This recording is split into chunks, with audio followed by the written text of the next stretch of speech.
Hello and welcome back to the London History Podcast. I am Hazel Baker, qualified London tour guide at londonguidedwalks.co.uk and host of the London History Podcast.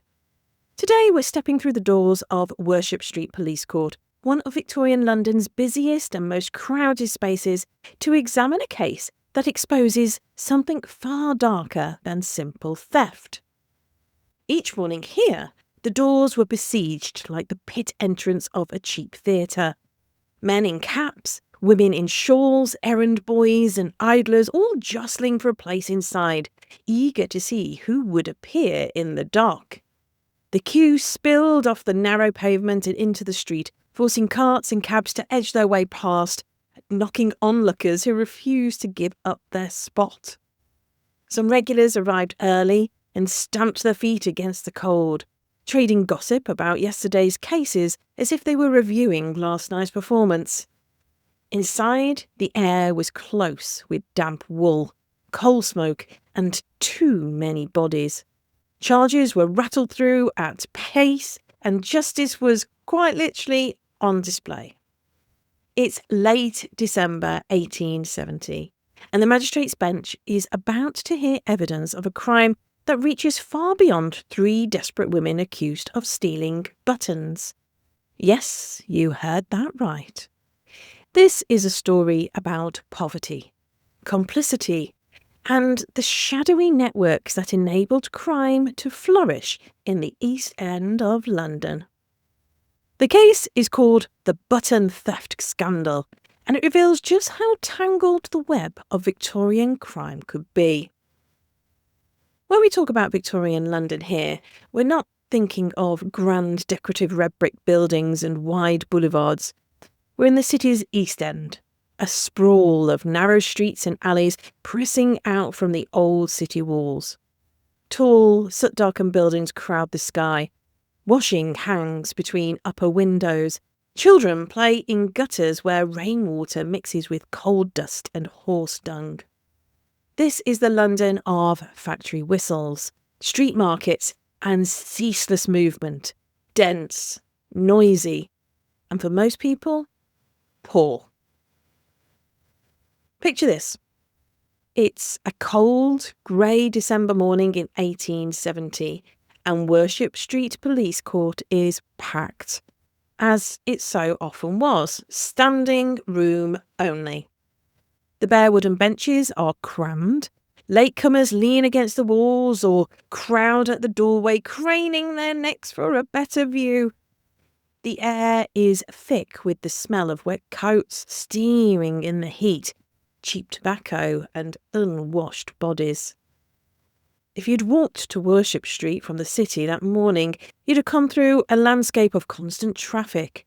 Omnibuses swaying on high wheels, drays piled with barrels, cabmen flicking their reins and pedestrians dodging between them all.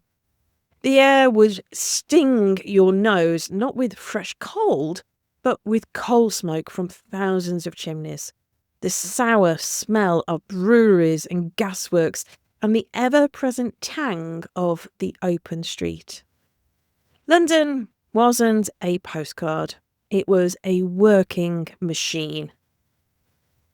The clerk calls each case in a flat, precise tone, scratching in the charge book as names are shouted, misheard and corrected. Defendants mumble and constables repeat their names loudly so that the clerk can catch them. It has the feel of a rough, improvised theatre with the magistrate on the bench as the star performer. On this particular morning, 3 women stand in the dock. Elizabeth Brown, just 22 years old, but already with a worn look of someone who's known hardship. Charlotte Quigley, 20 years old, with the wild, desperate energy of youth mixed with anxiety. And then her mother, also named Charlotte Quigley, 45 years old, her face carrying deep lines of worry and want. The charge against them? Theft. Specifically, stealing a large quantity of buttons from Mr. Williamson, a button manufacturer based in Hackney. Now, you might think, buttons? Who steals buttons? But in 1870s London, buttons were worth stealing. The button industry was booming. Victorian clothes required buttons on coats, waistcoats, shirts, trousers, gloves. Hundreds of thousands of buttons were produced every year, particularly in centres like Birmingham and in London workshops. These weren't tiny, worthless trinkets. A gross of buttons, that's 144 buttons, had genuine commercial value. Picture shallow wooden trays laid out on a counter, rows of metal shanks and cloth-covered discs catching what little light filters through a grimy shop window. Small paper-wrapped bundles tied with string, each parcel a neat, saleable unit. And beyond those trays lay a much larger world. In the 19th century, buttons were part of a huge, often invisible industry that stretched well beyond London. I mentioned Birmingham because that was the great button-making powerhouse, with factories turning out gilt, metal and mother-of-pearl buttons by the thousand, packed into carded sets or brown paper parcels and shipped all over the country. Inside those factories, long benches were lined with women and girls employed to punch holes in bone or shell, to polish, to card and sort. Work that demanded nimble fingers, but paid only a few shillings for very long days. Some of the finishing still happened away from the factory floor. Families in back-to-back houses or East End tenements might spend evenings carding buttons or stitching them onto garments as piecework, trying to squeeze a few extra pennies out of already crowded days. Older craft generations were being pushed aside. For generations, Dorset outworkers had made hand-worked with thread buttons in cottage kitchens, but by the mid-Victorian period, cheap metal and shell buttons were being stamped out by machine, and they made that kind of skilled home industry uneconomic. By the time Elizabeth Brown was stealing from Williamson's factory in Hackney, the trade was fast, mechanised, and anonymous. Buttons moved constantly from manufacturer to wholesaler, from wholesaler to small shop, from shop to street barrow. They were exactly the sort of thing a Bethnal Green or Spitalfields trader might buy as a cheap job lot, mixed with remnants, bankrupt stock or supposedly damaged goods paid in cash, no questions asked. A few good quality buttons were compact, easy to hide under a shawl or apron and easy to sell on. Valuable enough to matter to the manufacturer, but ordinary enough to be almost invisible once they were tipped into a box behind the counter of a little East End shop. Detective Chapman of W Division had been investigating the disappearance of these buttons, and what he discovered wasn't a simple case of pilferage from a single employer. Oh no. His investigation traced several gross of buttons through a network of buyers, traders operating across multiple East End neighbourhoods, Bethnal Green, Shoreditch, Hoxton and Hackney. For Londoners who don't know London very well, these names sit to the east and northeast of the old medieval city. Imagine leaving a small, stone-walled financial district and almost immediately finding yourself among miles of brick, long, straight roads lined with shops and pubs, side streets of cramped housing, and behind them a maze of yards and courts. Each district had its own character, but they all shared the same sense of busyness and overcrowding, people living and working on top of one another. The buttons weren't just missing from the factory floor. They had been systematically stolen, passed through dealers, and distributed across the East End's shadow economy. Well, Elizabeth Brown, who'd worked for Williamson but had left his employment a year earlier, quickly confessed when questioned. According to the evidence presented in court, she told Detective Chapman she was driven to it by poverty. She was begging for mercy. Driven to it by poverty. Those words would echo through the entire case. What happened next was the real scandal, because the investigation didn't stop with Elizabeth Brown.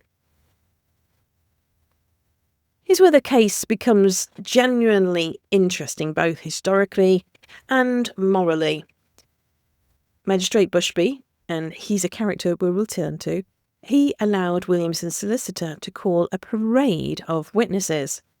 These were the men who'd bought the stolen buttons, shopkeepers, small business owners, the kind of respectable tradesmen who would have been pillars in their local communities. Isaac Levine, well, he ran a shop at 17 Bethnal Green Road. If you walk that stretch in your mind, you can see why he was well placed. Bethnal Green Road was already a busy thoroughfare, lined with barrows and fixed stalls. Costermongers called out prices for apples, onions, old clothes, and barrows cluttered the curb so that you had to thread your way between them. Behind a modest frontage and a small window full of odds and ends, Levine's shop sat on a street where buying and selling cheap job lots of goods was entirely unremarkable. Levine's shop sat on a street where buying and selling cheap job lots of goods was entirely unremarkable. Then there was Mr. Himes. He operated out of Brushfield Street near Spitalfields. This short street running by the market was filled with small shop fronts, tailors, food shops, milliners, and backed onto crowded courts where families crammed into subdivided houses. To a passer-by, his premises would look entirely ordinary. A narrow doorway, a display of useful, affordable items for working people. And others? A motley collection of traders. That's what the contemporary press report calls them. What emerged from their testimony was damning. These men admitted they'd bought the buttons. Lots of them. But here's the thing. They claimed they'd purchased them as job lots.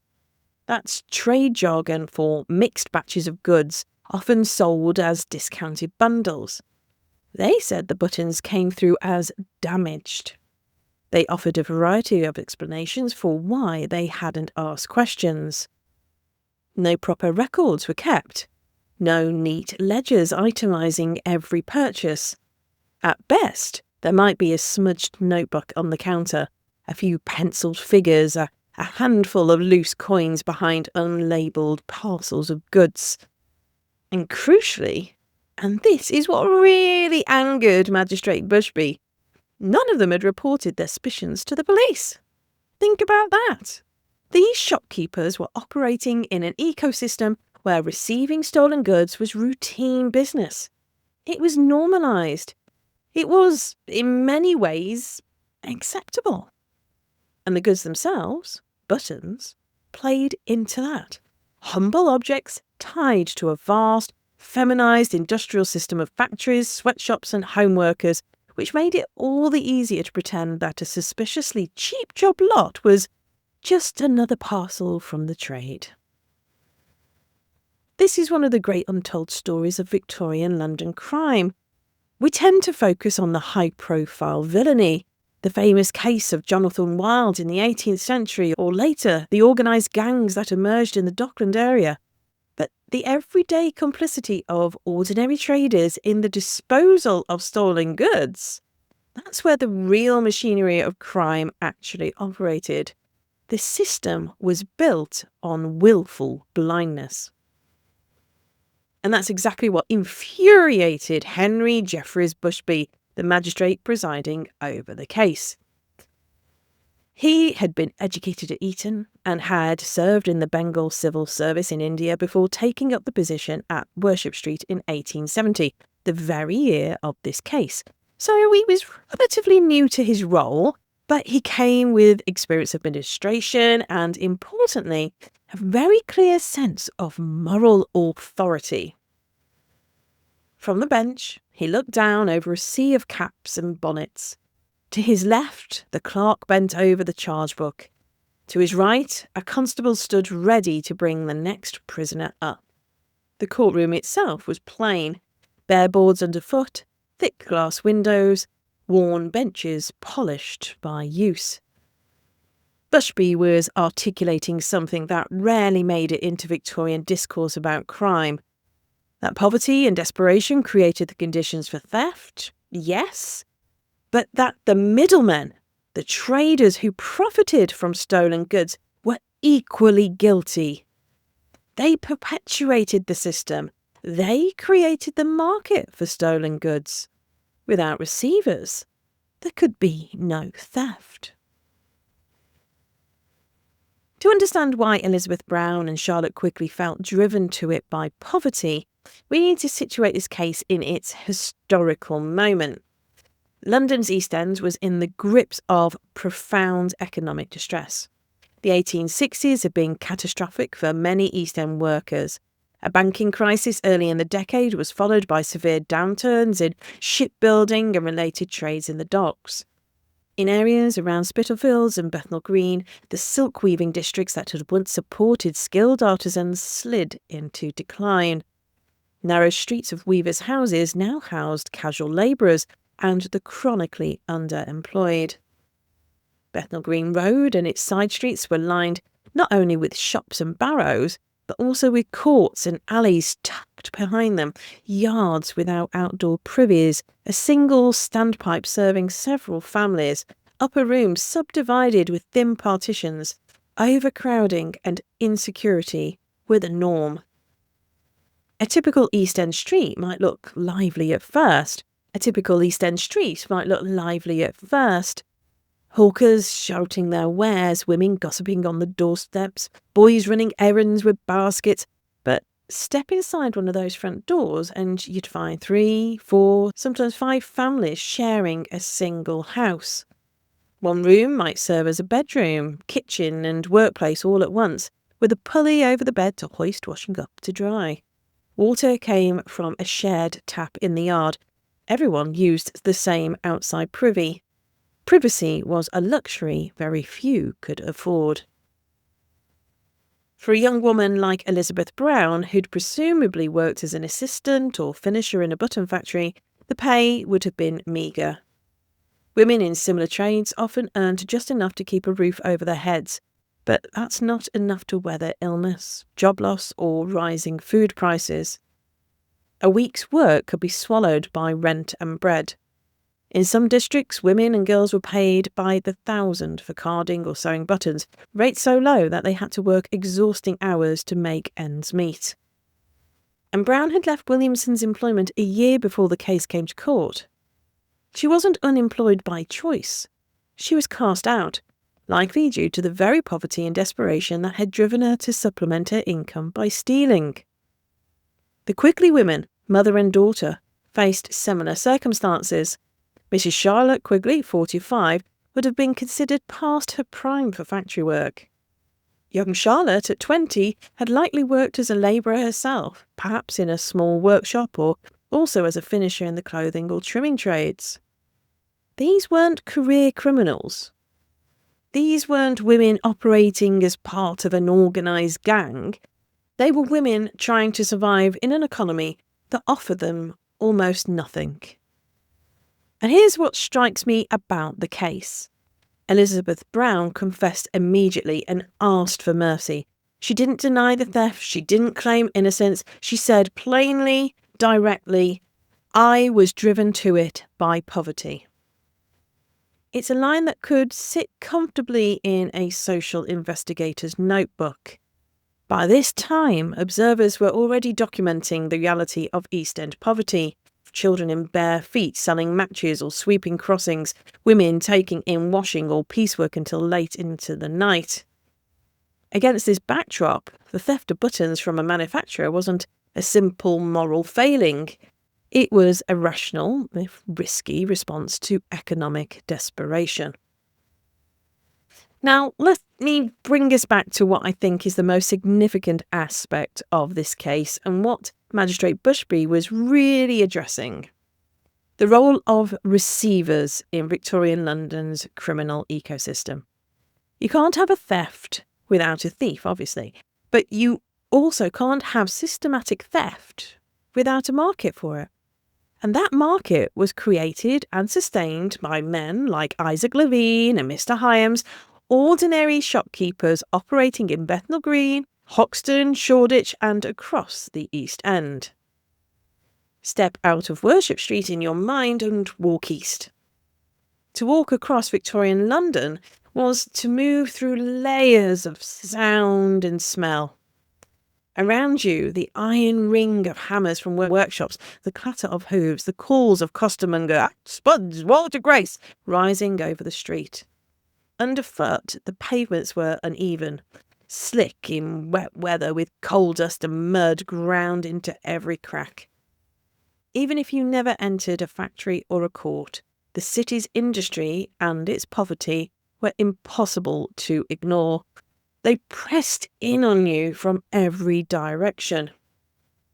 Along Old Street and down into Shoreditch, you'd encounter rows of small shops with fly-blown windows, shutters propped open and goods spilling onto the pavement. Some sold new items, some second-hand, some a vague mixture of both. A bundle of cloth, a tray of spoons, a pile of buttons. None of it clearly traceable and rarely questioned. Receiving stolen goods was itself a crime, but it was remarkably easy to get away with. A shopkeeper could claim ignorance. They could say that they bought goods as a job lot without asking too many questions. They could claim the goods were damaged or bankrupt. And absent clear evidence of intent, prosecution was difficult. The system relied on an unspoken agreement. As long as no one wrote too much down and no one asked too many questions, everyone could just carry on. And because the goods were so ordinary, buttons, cloth, small notions, they slipped easily between the worlds of legitimate trade and criminal commerce, turning up on stalls, in pawnbrokers' drawers, and sewn onto garments with no visible trace of their origins. This dynamic has been noted in other contexts too. In fiction, Dickens captures it in the figure of Fagin, living among the alleys and courts of Field Lane, surrounded by goods of dubious origin, feeding a network of young thieves. In reality, the pattern repeated at a smaller scale in places like Bethnal Green Road and Brushfield Street. By the 1870s, the time of the button theft case, organised crime networks had evolved. But so had the everyday, small-scale complicity of ordinary traders. Mrs. Quigley, the older woman, was herself acting as a low-level receiver, taking the buttons her daughter brought home and passing them on. The case reveals how poverty forced people into different roles in the same criminal ecosystem. Elizabeth Brown and young Charlotte Quigley were the actual thieves, driven by desperation. Mrs. Quigley was a receiver trafficking in stolen goods. The shopkeepers, Levine and Hyams and the others, well, they were further up the chain, giving the goods a veneer of legitimacy. And Magistrate Bushby saw through it all. When Bushby addressed the shopkeepers directly, he didn't just scold them, he tried to change the rules of the game. He told the shopkeepers present, and remember, the room would have been full of other trades, people curious about what happened with one of their own was caught up in legal proceedings, and he told them, unless they began recording all purchases and keeping detailed records, they could soon find themselves in the dock as receivers of stolen goods. Imagine the scene. A hush falling over the benches, a few men shifting uncomfortably, perhaps exchanging glances. For traders used to operating on a handshake, a scrap of paper at most, the idea that lack of paperwork itself might be treated as suspicious would have sounded radical. It's a clear message. You can't hide behind willful ignorance anymore. Not in my court. You will be held accountable. And that was significant because Bushby was trying to break the system from within. He couldn't single-handedly transform the entire criminal law or the enforcement mechanisms of the Metropolitan Police. But he could use his position as magistrate to make it clear that certain behaviours, like failing to keep records, like failing to ask questions about the origin of goods, would now be treated as evidence of complicity. In other words, he was lowering the bar for proving intent. If you didn't ask questions, you didn't keep records, He was suggesting the court would infer that you knew the goods were stolen. What happened to the 3 women? That's the frustrating part of this historical record. The case was remanded for further evidence, meaning it didn't conclude on that day in late December 1870. The surviving reports don't tell us the final outcome. It's likely that all 3 faced some form of punishment. Elizabeth Brown, having confessed, might have received a summary sentence, a few months in prison or hard labour. The Quigleys might have been sent on to a higher court or dealt with rapidly and quietly. But we're left to imagine them being led away from the dock, down a corridor, past other prisoners waiting their turn, swallowed up by a system that saw thousands of such cases every year. So why does this case matter? I mean, it's buttons. Why spend so long on button history from a factory in 1870? Because it encapsulates something essential about Victorian London, about the entanglement of poverty and crime and the role of seemingly respectable people in perpetuating criminal systems, and about the limits of individual magistrates to reform that system even when they recognised its injustice. The case shows us the vulnerability of working class women. Elizabeth Brown, having left Williamson's employment, was utterly unprotected. No unemployment insurance, no welfare state, no social safety net. If you lost your job on Bethnal Green Road or in Hackney, you might find yourself days away from eviction with nothing to fall back on but family, charity, or small risky crimes. It shows us how crime was embedded in the ordinary economy of the East End. Buttons stolen from a factory didn't disappear into some hidden underworld. They were sold in familiar streets. The Vine shop on Bethnal Green Road, amid the fruit stalls and second-hand clothes. The line between honest trade and handling stolen goods ran straight through those overcrowded, noisy streets. It also reflects a wider shift in the button trade itself, as mechanised factories and large warehouses came to dominate production and distribution. The old and more personal links between maker and buyer weakened. Goods arrived as anonymous parcels, moved on and at speed, and the temptation to shear a little off here and there, to overlook a suspiciously cheap consignment, grew accordingly. In that sense, the very structure of Victorian industry made it easier for stolen goods to be absorbed into ordinary commerce. And it showed us the role of institutional actors, magistrates, police detectives, solicitors, in trying to navigate and sometimes to challenge these systems. Magistrate Bushby's language, his description of the shopkeepers as answerable for the crime, and his warnings about future prosecution, was sharper than many of his colleagues might have used. In a world where traders often enjoyed the benefit of the doubt, he was willing to say in open court that their business practices were helping crime to flourish. When we walk the streets of Bethnal Green and Hoxton today, we're walking through neighbourhoods that still carry the imprint of this history. The barrows and open stalls have changed. Many of the worst courts and alleys have been swept away. But the pattern of busy main roads with shops at street level and cramped dwellings behind or above them remain recognisable. If you've never been to London, imagine standing at a modern junction with busy roads and then peeling back the layers, take away the cars, lower the buildings by a story or two, darken the brick and fill the street with people on foot. Replace shop front glass with smaller panes, swap neon and plastic for painted signs and wooden shutters. That's the London our button thieves knew. A city recognisably the same in its bones, but harsher, dirtier, and far less forgiving if you fell through the gaps. The button theft case reminds us of how recent our systems of protection are. A century and a half ago, a 22-year-old woman living near those same streets felt so desperate that stealing from her employer seemed like her only option. The case also reminds us that crime is never purely an individual matter. It's a system. It involves thieves and receivers, the desperate and the merely complicit, institutions and individuals acting within them. Buttons. Small, everyday objects sat right at the junction of this system. Born in distant factories, handled by poorly paid women workers, sold in East End shops where no one looked too closely at where a cheap job lot had come from. And Magistrate Bushby saw that. Standing in that crowdy, noisy courtroom in Worship Street, clerks scribbling, constables waiting, the public gallery leaning in to catch every word, he tried to name it and challenge it. And that's worth remembering. That's all for today.